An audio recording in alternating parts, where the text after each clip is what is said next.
Hi everyone. Again, long time without videos, focusing on some podcasts, but now back with a new video.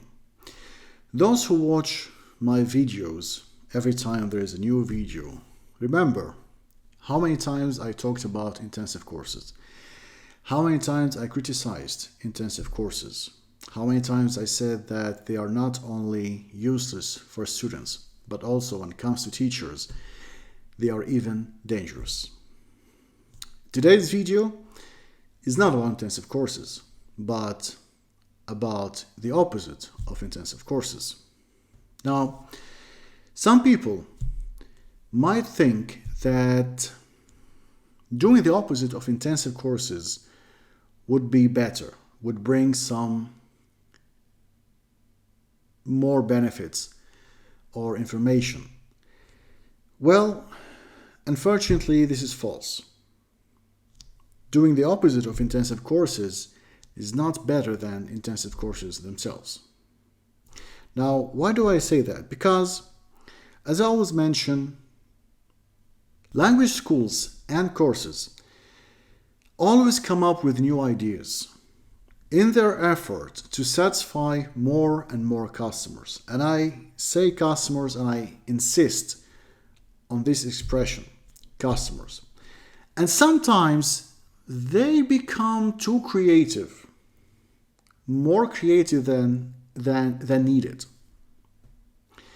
And so the results of this, let's say, creativity is a waste of time and money for the students and a waste of time and reputation for the teachers.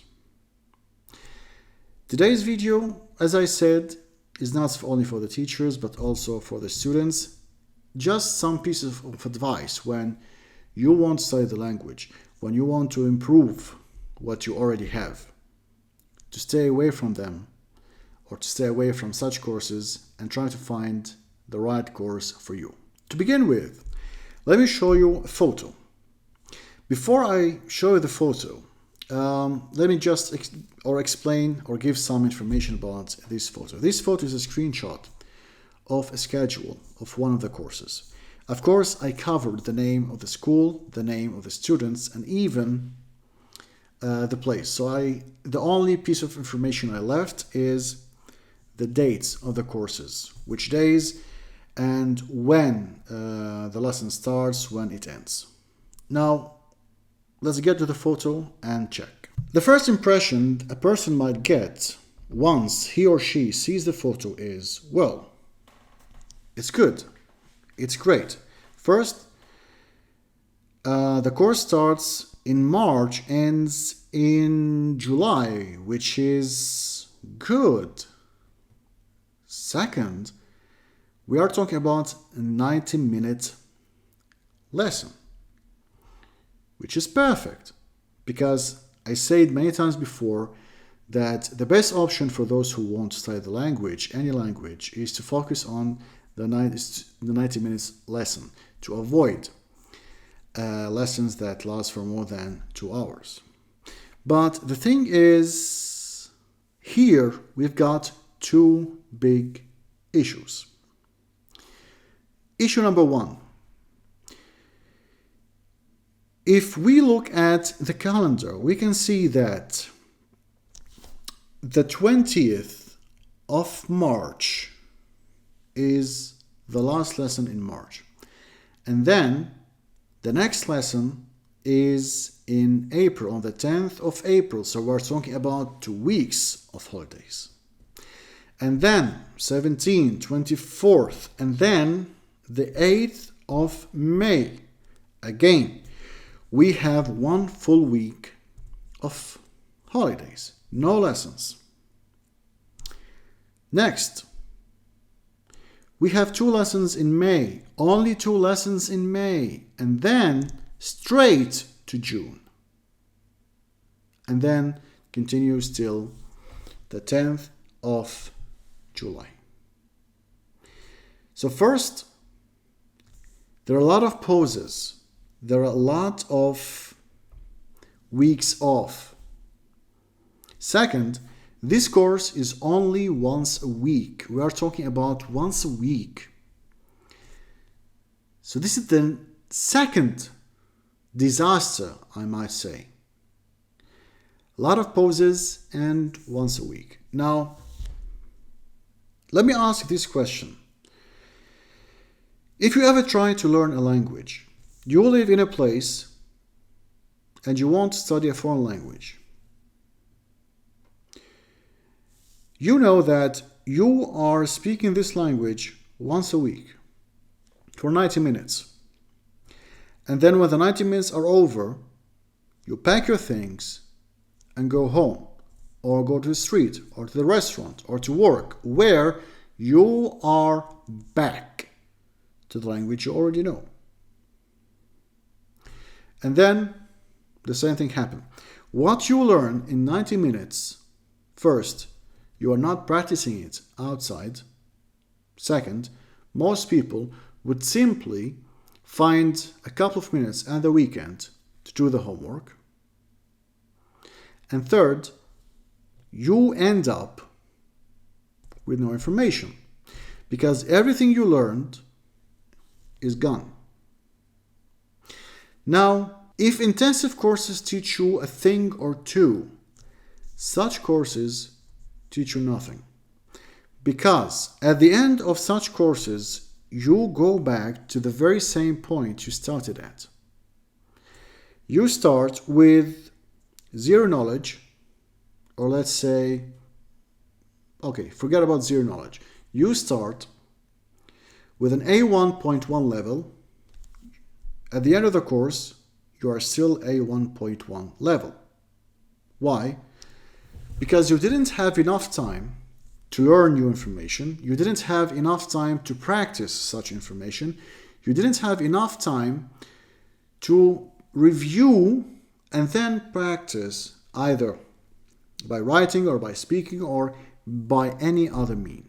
In other words, you're wasting your money and you're wasting your time. Exactly at the same situation as with intensive courses. The only difference is the period. In intensive courses, you spend too much time and you learn nothing, almost nothing.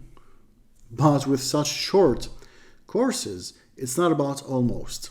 Delete the word almost because you're getting nothing. Let me just give you a small example about this thing. Imagine you try a cigarette. Smokers, they try and then they become addicted to nicotine. The same with alcohol, the same with any addictive material or substance. Now, if a person is non-smoker, he might smoke a cigarette now, maybe at the weekend, maybe once in 2 or 3 months with friends. But the amount of nicotine is not enough to turn this person into an addict. Which means that the dose is not big enough. First, it's small, and second, there is a long pause between different doses. And when it comes to the teachers, again, it's the same as the intensive courses. You are the one to blame because for most people, it's your fault. You did not do your job. You did not teach them. You did not help them learn anything new. So my piece of advice for the teachers is, again, if you have the opportunity, stay away from these courses. If you can choose something else, don't hesitate to choose something else. But if it's the only option, so it's the only option.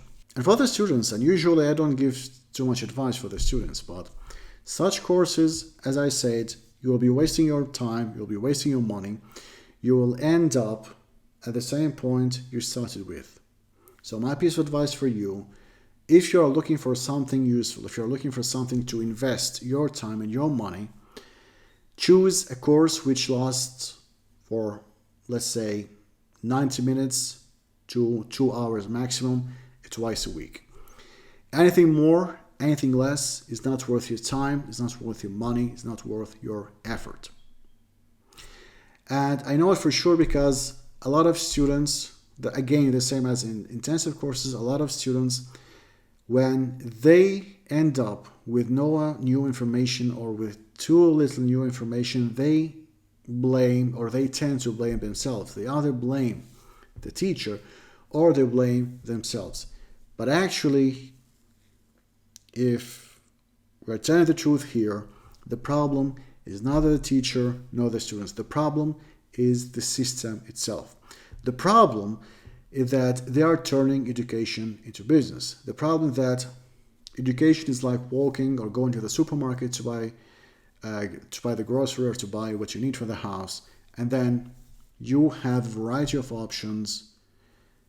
You choose what you like, and many of us end up with buying a lot of things which actually are not useful, which are not healthy, and after some time they realized, oh no, we have wasted our money on this rubbish.